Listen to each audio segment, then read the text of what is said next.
मिथुन लगन और मंगल देव पंचम स्थान में। जय माता की मित्रों, हम लोग मिथुन लगन की ही चर्चा कर रहे हैं और आज बात करते हैं मंगल देव को पंचम स्थान में स्थापित करते हैं और उसके फलों के बारे में जानने की कोशिश करते हैं। अगर पुस्तकों की बातें की जाए तो भावाश्रय फल सिद्धांत के अनुसार पंचम स्थान में मंगल देव का कोई अच्छा फल नहीं बताया जाता है। सब चीज़ों की प्रॉब्लम बताई जाती है, लेकिन चूंकि हम लोग पूरी व्याख्या कर रहे हैं और लग्नानुसार कर रहे हैं और उसमें भी भावाश्रय फलों को भी जोड़ा जा रहा है और साथ में अनेक पुस्तकों को और उन भावों की भी व्याख्या की जा रही है, साथ में नक्षत्रों की जा रही है, बलों के बारे में भी बातें हो रही है। तो पूरी ओवरऑल पिक्चर की जब हम लोग बातें करते हैं तो उसमें बहुत कुछ अलग निकल के आता है। जब भी किसी ग्रह के विषय में आप चिंतन या विचार ज्योतिष में करते हैं तो उसके लग्न के अनुसार आपको ये देखना पड़ेगा कि वो लग्न के अनुसार कहाँ का स्वामित्व लेके बैठा हुआ है। दूसरी बात, वो स्थिर कारक कौन कौन से भावों का है क्या चीज़ उससे हम लोगों को देखनी चाहिए। तीसरी बात, कौन सा लगन है और लग्नेश का जो महत्व है उसके बारे में बहुत से पाठों में हमने बताया है। एक ही बात को बार बार दोहराना नहीं चाहते। आप सब अगर पहले से जुड़े हुए तो आप जानते हैं लग्नेश का महत्व क्या है और जिस स्थान पे जो राशि है उसका जो स्वामी है उसकी प्लेसमेंट आपकी कुंडली में क्या है। क्या वो मंगल के साथ बैठे हुए या उनके ऊपर कोई दृष्टि आ रही है या वो मंगल से कितने स्थान आगे या पीछे बैठे हुए, तब आपको उस फल के बारे में थोड़ा डीपली समझ में आएगा कि एक्चुअली यहाँ पे मंगल देव फल देंगे कैसे। मंगल देव की सबसे बड़ी प्रॉब्लम समझ लो आप, या सबसे बड़ा प्लस पॉइंट समझ लो आप, कि मंगल देव अगर किसी भी जातक के चाहे अच्छे हो चाहे बुरे हो, अगर एकदम न्यून हो जाए तो इंसान का जीना, बिस्तर से उठ के पृथ्वी पे पांव रखना भी मुश्किल है।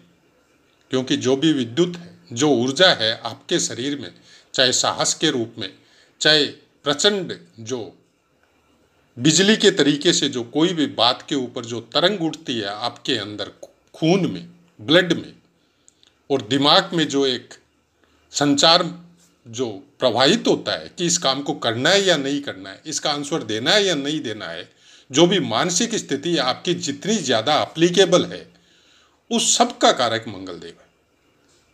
मंगल देव के बगैर कोई भी वर्क करना, कोई भी साहस करना, कोई भी टेक्निकल चीज़ करना, किसी को भी प्रति उत्तर देना, चाहे बल के द्वारा या वाणी के द्वारा, उस चीज़ को समझना, प्रेजेंस ऑफ माइंड स्ट्रोंग होना बिना मंगल देव के मुश्किल है। उसका सबसे बड़ा कारण यही है कि जब तक आपके दिमाग में वो चीज़ आएगी, अगर वहाँ पे नसों में आपके खून के अंदर अगर वो गर्मी नहीं है और वो पर्टिकुलर अपने अनुसार शरीर की रिक्वायरमेंट के अनुसार वो कंटिन्यू अगर प्रवाहित नहीं हो रही है तो किसी भी चीज़ को समझने में आपको बहुत उलटफेर होगी। उसके लिए मंगल देव का स्ट्रोंग होना हर इंसान के लिए बहुत ज़रूरी होता है। कैसे स्ट्रोंग किया जाता है, किस तरह से किया जाता है, वो बाद की बातें, उस विषय में हम बातें करते ही भी नहीं है। उस विषय में जब बातें करेंगे तब एक अलग मैटर में बातें करेंगे। फिलहाल हम लोग बात कर रहे हैं कि पंचम स्थान में अगर मंगल देव मिथुन लगन वालों के हो तो कैसा फल प्राप्त हो सकता है। बहुत एक्टिव होगा इंसान। शुक्र देव की राशि पड़ती है तुला राशि। यहाँ पे बहुत नाप तोल के किसी भी बात को बोलने या वर्क करने वाला होगा। पहले उसका नफा नुकसान देखेगा, हर चीज़ की प्लानिंग करेगा, प्लानिंग करने के बाद में उस वर्क को करने की कोशिश करेगा। अपने गुस्से को कुछ हद तक कंट्रोल में लाने की कोशिश करेगा। अपनी ऊर्जा को अननेसेसरी व्यय नहीं करेगा। किसी से भी बहस कर लिया, किसी से भी बात कर ली, ऐसा कुछ नहीं करेगा। वहाँ पे थोड़ी सी एक शर्त इतनी है, प्राय कर शुक्र और मंगल, सूर्य, बुध ये साथ साथ ही रहते हैं। आपको ये देखना पड़ेगा कि मंगल देव अलोन है या उसके साथ और भी कोई ग्रह है। अगर कोई भी ग्रह लग्नेश लाइक बुध साथ में ही रहता है, सूर्य देव अगर साथ में हो तो बहुत अच्छा है, अगर बुध साथ में हो और अच्छा है, और अगर शुक्र देव का साथ हो तो और ज़्यादा अच्छा है। यहाँ पे मंगल देव आपके षष्ठम मतलब छठे स्थान का स्वामित्व है और आपके एकादश स्थान का स्वामित्व है। छठे स्थान का स्वामित्व होने से प्रॉब्लम इतनी आती है कि आप या आपकी संतान एक दूसरे के साथ मनमुटाव वाली पोजीशन में रहेंगे। कर्जे की मात्रा आपके अपने कर्मों की वजह से आपके ऊपर ज्यादा होगी और उस कर्जों का निस्तारण भी आप करेंगे। ऐसी बात नहीं है कर्जे चुकाएंगे नहीं। आपका जीवन चाहे आपका अपना कर्जा हो चाहे संतान का कर्जा हो, उसके अगल बगल में कुछ ज्यादा तरीके से घूमेगा अगर अलोन मंगल देव हो तो। और अगर किसी के साथ हो, किसी योग कारक ग्रह के साथ हो, और अगर दृष्टि पड़ रही है किसी की भी, क्योंकि वर्तमान में जो दृष्टियां बताई जाती है वो केवल इतनी है कि एक चरण दृष्टि, केवल सप्तम दृष्टि, और मंगल, शनि और गुरु की अलग अलग दृष्टियां, जैसे मंगल की चतुर्थ है, सप्तम है और अष्टम है। लेकिन बाकी जो दृष्टियां पुराने समय में बताई जाती है, आज भी पुस्तकों में विद्यमान है, एक चरण दृष्टि, दो चरण दृष्टि, तीन चरण दृष्टि, उन सब का नाम आज के समय में नहीं आता है और हम उनको फॉलो करते हैं। और उसके अनुसार फलादेश जब इंसान करता है या कोई भी ज्योतिष करता है तो फलों में बहुत कुछ बदलाव आता है। यहाँ पे मंगल देव के ऊपर गुरु की, शुक्र की और बुध की साथ में प्लेसमेंट हो या कहीं से दृष्टि आ रही हो, चाहे वो एक चरण हो, पूर्ण दृष्टि ना हो, चाहे दो चरण हो, तो मंगल देव के फलों में आश्चर्यजनक परिवर्तन आपको देखने को मिलेगा। बहुत अच्छा स्पोर्ट्स पर्सन हो सकता है, बहुत अच्छा कैलकुलेटेड माइंड वाला इंसान हो सकता है, हर चीज़ को प्लानिंग के अनुसार करने वाला हो सकता है, टेक्निकल क्षेत्र में या टेक्निकल की शिक्षा में बहुत ऊपर तक की यात्रा कर सकता है। ये अलग बात है कि संतान पक्ष के साथ इतनी ज़्यादा विशेष ट्यूनिंग ऐसे इंसानों की नहीं होती है, लेकिन उनकी संतान उनसे ज़्यादा ग्रो करने वाली हो सकती है। उसका सबसे बड़ा कारण है कि यहाँ से बैठ के एकादश स्थान को मंगलदेव पूर्ण दृष्टि से देखते हैं और वहाँ उनकी मेष राशि है। लाभ स्थान का स्वामी जब पंचम स्थान में बैठता है तो वो एक तरह का एक राजयोग होता है, लेकिन जैसे ही वो छठे स्थान का स्वामित्व लेके पंचम स्थान में जाता है तो उसमें थोड़ी बहुत पीड़ा आपको देखने को मिल सकती है। लेकिन यहाँ पे छठे स्थान का फल थोड़ा अच्छा हो जाता है, क्योंकि छठे स्थान से फिर द्वादश हो जाते हैं मंगलदेव। तो यहाँ पे छठे स्थान के लिए ठीक है, आपके रोग ऋण शत्रु से आपका बहुत कुछ बचाव होगा। लेकिन वही रोग ऋण शत्रु जब पंचम स्थान में जाके कैलकुलेटिव हो जाता है तो यहाँ पे बोला जाता है कि संतान पक्ष से कुछ न कुछ थोड़ी बहुत पीड़ा यहाँ पे इंसान को प्राप्त हो सकती है। अब यहाँ से इनकी दृष्टि जाती है, चतुर्दृष्टि जाती है अष्टम स्थान पे, जो इनकी खुद की उच्च राशि बोली जाती है। लेकिन फिर भी आपको अलर्ट रहना पड़ेगा। चोट चपेट के लिए, एक्सीडेंट के लिए, हमेशा कोई न कोई शरीर में कोई अंदरूनी हिस्सों में कुछ चोट आने के लिए या शरीर के निचले हिस्से में कोई प्रॉब्लम होने की वजह से आपको कुछ न कुछ फर्क बॉडी में एनी टाइम लगा रहेगा। उसके लिए सबसे अच्छा यही है कि यहाँ का स्वामित्व शनिदेव के पास है। आपको ये देखना पड़ेगा कि शनिदेव का प्लेसमेंट कैसा है। दूसरी बात, लग्न का प्लेसमेंट आपको हर ग्रह की कैलकुलेशन करने के पहले आपको अपने लग्नेश को देखना ही पड़ेगा।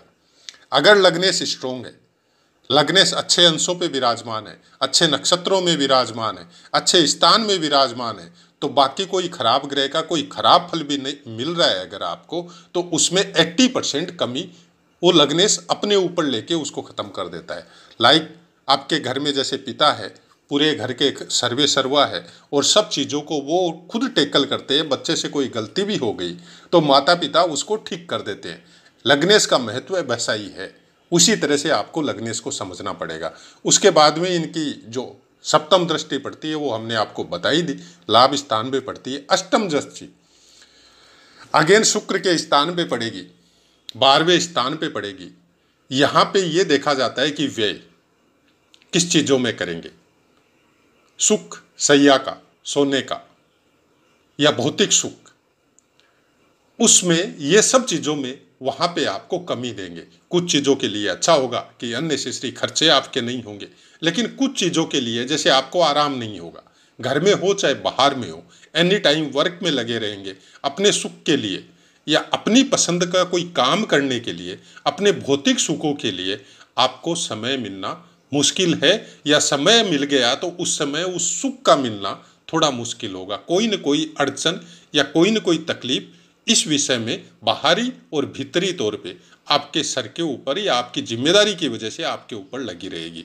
मंगल देव के फलों को देखने के लिए आपको मंगल देव के विषय में विशेष जानकारी होनी पड़ेगी। मंगल देव का क्या प्रारूप है, कैसा स्वरूप है, किस तरह से वर्क करता है, आपकी कुंडली में किस तरह से किस प्लेसमेंट में होकर किस तरह के फलों को देता है, और जिस स्थान पे बैठा है उस भाव के विषय में आपको अगर पूरा ज्ञान है, तब आप उस ग्रह से संबंधित, उस भाव से संबंधित पूरी प्रिडिक्शन आप अपने खुद के अनुसार, खुद के ज्ञान के अनुसार कर सकते हैं। ज्योतिष की यही खूबसूरती है। अगर आप खुद ज्योतिष सीखने के लिए, खुद ज्योतिष जो हमारा मकसद भी है कि आपको कम से कम इतना ज्ञान जरूर होना चाहिए ज्योतिष के क्षेत्र में कि आपको कोई भ्रामक जानकारी के द्वारा आपको भ्रमित ना कर सके। चैनल का मकसद केवल इतना सा है, न कोई ये है कि आपसे पैसा लेके, आपकी कुंडली देख के और हम धनी हो, और न ये है कि बहुत ज़्यादा लाइक मिलके हम बहुत ज़्यादा फेमस स्टार हो। हम वो भी नहीं चाहते। हम केवल इतना चाहते हैं कि जो हकीकत है, जो ज्योतिष में जो जिसको बोला जाता है कि ज्योतिष मतलब वो ज्योति, वो ऊर्जा जो आपको ईश्वर के नज़दीक लेके जाती है।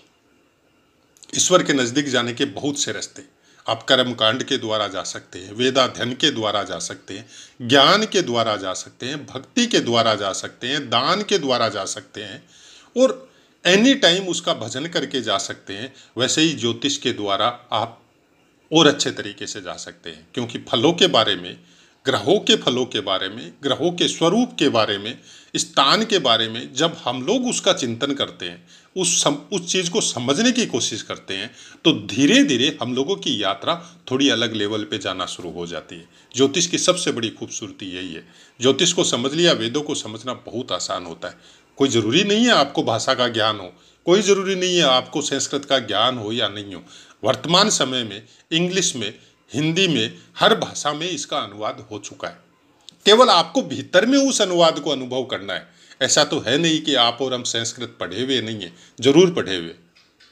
आज के अगर 500 साल या 1000 साल पहले की अगर बातें की जाए तो भाषा केवल यही ही वेदों को समझने के लिए।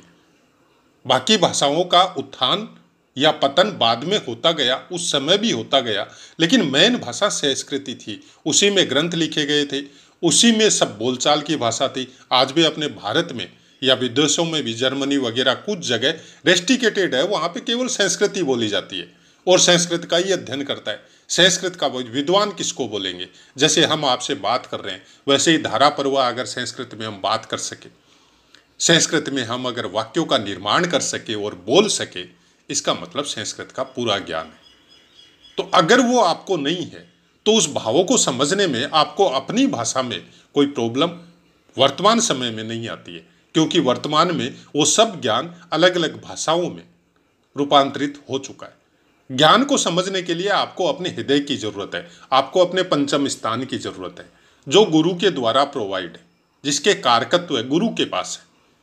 और पंचम स्थान की जब कारक की बात होती है तो गुरुदेव को ही देखा जाता है, चाहे वो संतान के हो, चाहे उस ज्ञान के हो। बुद्धि का कारक बुद्धदेव है और दूसरे स्थान से देखा जाएगा आपका कि एजुकेशन कैसी होगी, लेकिन पंचम स्थान उस एजुकेशन की ओर आपको इंडिकेट करता है जो पसंद आपके अपने हृदय से है, आपके प्रेम से है, कि जिस विषय में, जिस सब्जेक्ट में आपको इस तरह से प्रेम हो जाए कि वो सब्जेक्ट और आप खुद एक हो जाए, वो पंचम स्थान है। यहाँ पे मंगल बैठने की वजह से ऊर्जा का रूपांतर आपके शरीर में और आपके दिमाग में ज्यादा होता है। मंगल देव प्रेम के कारक नहीं है सॉरी, लेकिन शुक्रदेव की जो राशि है वो जरूर इसके कारक है। तो वहां से कोई दृष्टि कहीं से भी शुक्रदेव की अगर इनके ऊपर पड़ रही है तो इनकी ऊर्जा को थोड़ा नियंत्रित कर सकते हैं। हालांकि मंगल देव की ऊर्जा को नियंत्रित किसी के द्वारा करना बहुत मुश्किल होता है, लेकिन फिर भी इनके अनेक दोषों का वो नष्ट कर देते और उस ऊर्जा को फिर अलग लेवल में, चाहे आप शास्त्रों के अध्ययन में आओ, अगर गुरु या शुक्र की दृष्टि है तो आप शास्त्रीय अध्ययन में आओ, आप हायर एजुकेशन में जाओ, या बुध की भी कहीं से कोई अच्छी प्लेसमेंट और अच्छी दृष्टि आ रही तो आप टेक्निकल में आओ। तो ऐसी बहुत सी बातें हैं, जब हम लोग इस विषय की जब बातें करते हैं या भावों का अध्ययन करते हैं, भावों के अनुसार ग्रहों का जब अध्ययन करते हैं तो बहुत सी बातें हम लोगों के अपने दिमाग में अध्ययन करते करते ऑटोमेटिक अभ्यास के द्वारा आती है। केवल पुस्तकों के ऊपर निर्भर रहना और जो हम बता रहे हैं वो आप सोचें कि पूरे पुस्तकों से मिलाया जाए, बहुत मुश्किल है, कहीं नहीं मिलेगा। कुछ बातें मिल सकती है, कुछ बातें नहीं मिलेगी। तुला राशि, तुला राशि में नक्षत्र आएंगे आपके चित्रा नक्षत्र का तीसरा और चतुर्थ चरण, जिसका खुद का स्वामित्व मंगल देव को प्राप्त है। स्वाति चारों चरण आएंगे, उनका स्वामित्व राहु देव के पास है। और विशाखा का पहला, दूसरा और तीसरा चरण आएगा, जिसका स्वामित्व गुरुदेव के पास है। अगर हमसे ये पूछा जाए कि कौन से नक्षत्र में सबसे ज़्यादा अच्छे फल देंगे, तो हमारे अनुसार उस ग्रह की प्लेसमेंट देखनी पड़ेगी। तीनों नक्षत्रों में अच्छा फल दे सकते हैं मंगल देव, लेकिन जिस नक्षत्र का जो स्वामी है उसका प्लेसमेंट आपकी कुंडली में कैसे है और वहाँ से किस तरह की दृष्टि वो मंगल देव को प्रदान कर रहे हैं, किस तरह की दृष्टि मतलब किस तरह की ऊर्जा वो अपनी किस लेवल पे प्रदान कर रहे हैं, उसके ऊपर डिपेंड है कि कौन से नक्षत्र में है और वो ग्रह का प्लेसमेंट कैसा है। हर ग्रह हर नक्षत्र में अच्छा हो सकता है।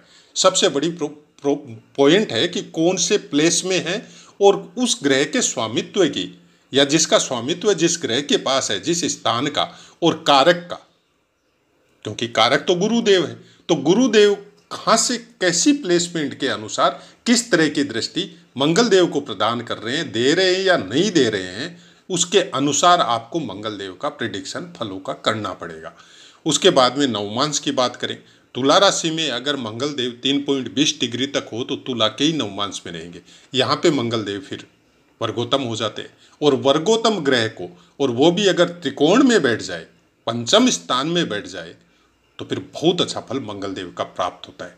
आदमी मतलब इसके लिए क्या बोले कि एनी टाइम हर चीज को प्राप्त करने के लिए एक्टिव होता है, लाभ के लिए कुछ भी कर सकता है, क्योंकि इनकी दृष्टि अपने ही लाभ स्थान पे जाती है। तो हमेशा पैसा कमाने के अंदर इनकी बुद्धि का ऑटोमेटिक मतलब ऊर्जा प्रवाहित होती रहती है कि किस तरह से हम धनी बने और किस तरह से हम अपने आप को समाज में स्थापित करें। 6.40 डिग्री तक होने से वृश्चिक का नवमांश रहेगा, 10 डिग्री तक होने से धनु का नवमांश रहेगा, 13.20 डिग्री तक मकर का नवमांश, 16.40 डिग्री तक कुंभ का नवमांश, 20 डिग्री तक मीन का नवमांश, 23.20 डिग्री तक मेष का नवमांश, 26.40 डिग्री तक वृष का और 30 डिग्री तक मिथुन का नवमांश रहेगा। अंश बल के विषय में बहुत बार बता चुके हैं और इसमें भी आपको ये पिक्चर लगा दी जाती है हर पाठ के अंदर, तो आप इसको नोटिंग भी कर सकते हैं। इतना सब बताने का केवल कारण इतना ही है कि एक एक विषय को लेके 1000 तरह के पाठ बनाना या कंटिन्यूअस चैनल को चला के पाठ देना कोई ज़रूरी नहीं है। एक वीडियो में जितना बता सकते हैं उतना बताने की कोशिश करें। ज्योतिष अथाह समुद्र है, पाठों की कमी या वीडियो की कमी इसमें कभी नहीं होती है। आप जितना जीवन है उतना जीवन आप डेली देते रहो। दिन में अगर आप 3 भी पोस्ट करते रहेंगे तो भी यहाँ पे ज्ञान की कमी नहीं है। इसका ज्ञान ऐसा नहीं है कि जो पुस्तकों में लिखा गया वो स्थिर है, स्थिर कुछ नहीं है। पुस्तकों में लिखी हुई बातें भी आज भी डिकोड हो रही है। हर आदमी को वो चीज़ें कुछ इस तरह से समझ में आती है, कोई अलग विद्वान को दूसरी तरह से समझ में आती है। इसीलिए यहाँ पे पुस्तकों में शुरू में ये लिखा जाता है कि स्थान विशेष का अपना महत्व है। जिस जातक की जन्म कुंडली का आप अध्ययन कर रहे हैं उसके बारे में पूरी जानकारी कीजिए, कौन से क्षेत्र में निवास कर रहा है, किस तरह के इंसानों के साथ उसका सानिध्य है, किस तरह के माँ बाप या संस्कारों से वो ओतप्रोत है, उसके अनुसार उसका फल कथन कीजिए। इसलिए फलों में हमेशा समय के अनुसार उसमें चेंजेज आती रहती है कि किस तरह के फल प्रोवाइड करवाएगा। और मंगल देव की एक विशेषता है, जिस ग्रह के साथ जिस तरह से उनकी युति होगी वो अपनी ऊर्जा का यूज उस ग्रह की उस कारकत्व के साथ कुछ इस तरह से करता है कि पता ही नहीं चलता है कि मंगल का फल मिल रहा है या जो साथ में युति बना के बैठा है उसका फल मिल रहा है, क्योंकि शीघ्रगामी ग्रह है और इतनी जल्दी से उस काम को वो करके चले जाते हैं। नफे और नुकसान, अच्छा हुआ या बुरा हुआ, वो इंसान बाद में सोचता है। और प्रायकर जिनका मंगल एक्टिव बहुत ज़्यादा होता है और किसी अच्छे ग्रह का सानिध्य मिलता है तो अच्छा हुआ या बुरा हुआ उसकी वो परवाह भी नहीं करते, क्योंकि अच्छे को और अच्छा बनाने की सामर्थ्य उनके अंदर रहती है, और बुरा भी अगर हो गया तो उसको रिपीट अच्छा करने की भी सामर्थ्य इनके अंदर होती है। इनके अंदर साहस की कमी नहीं होती है, ये गिरते हैं फिर खड़े हो जाते हैं। ये मंगलदेव की विशेषता है। जब आपने अपने आसपास या समाज में जब आप देखते हैं कि आदमी एज ओवर हो गया, 50 से ऊपर चला गया या 60 से ऊपर चला गया, फिर भी आराम से चल फिर लेता है, एनी टाइम जवान जैसी एनर्जी उनके अंदर रहती है, हर समय इंसान मेंटली या फिजिकली फिट रहता है, तो आप मान के चलिए उनका मंगलदेव बहुत स्ट्रांग है। और ऐसा व्यक्तित्व केवल मंगलदेव की वजह से ही रहता है, बाकी किसी ग्रह की वजह से इस तरह का शारीरिक व्यक्तित्व है जो एनी टाइम ऊर्जावान हो कभी नहीं रहता है। और मंगलदेव की जरूरत बचपन से लेके लास्ट तक हमेशा शरीर में जरूरत है उसकी। इसकी जरूरत अगर कम हो गई या इसकी ये ऊर्जा अगर आपके शरीर में कम हो गई तो धीरे धीरे शिथिलता उस शरीर को जकड़ने लगती है, फिर आदमी धीरे धीरे डाउन होना, उसकी फिजिकल फिटनेस, उसके दिमाग की फिटनेस धीरे धीरे डाउन होनी चालू हो जाती है। ये मंगलदेव की विशेषता है। अब जब भी पाठों को अध्ययन करें, किसी भी पाठ का जब भी आप अध्ययन करें तो आप ये सोच के अध्ययन कीजिए कि आपको केवल अपनी कुंडली का फलादेश नहीं करना है, इस ज्ञान से आपको क्या प्राप्त हो रहा है उसके विषय में सोचना है। और वो प्राप्त जो हो रहा है वो पुस्तकों के अनुसार कितना सही मिल रहा है, किस तरह से मिल रहा है, उसका अध्ययन जिस तरह से आप करते जाएंगे, आपकी वो सब चीज़ें धीरे धीरे आपके समझ में जब आनी चालू हो जाएगी तो शायद बहुत कुछ चेंज आ जाएगा आपके खुद के अंदर। और इस चैनल का, चाहे आप हमारा समझ लो, हमारा मकसद यही है कि सही तरीके से सही जानकारी आपको प्राप्त हो। न तो हम भ्रमित होना चाहते हैं, न आपको करना चाहते हैं। भ्रम की स्थिति का निर्माण जैसे ही दिमाग में होता है, 1000 तरह की पोस्ट देख के जब किसी को पूछेंगे, किसी के पास आप गए और आप खुद भ्रमित हो रहे हैं और फिर उसको पूछने के लिए किसी दूसरे के पास आप जा रहे हैं, अपने समय का भी व्यर्थ नुकसान कर रहे हैं। और आपको अलग अलग जब जानकारियां मिल रही है तो आपको कुछ भी करना आपके लिए असंभव हो जाता है कि किसकी माने और किसकी नहीं माने।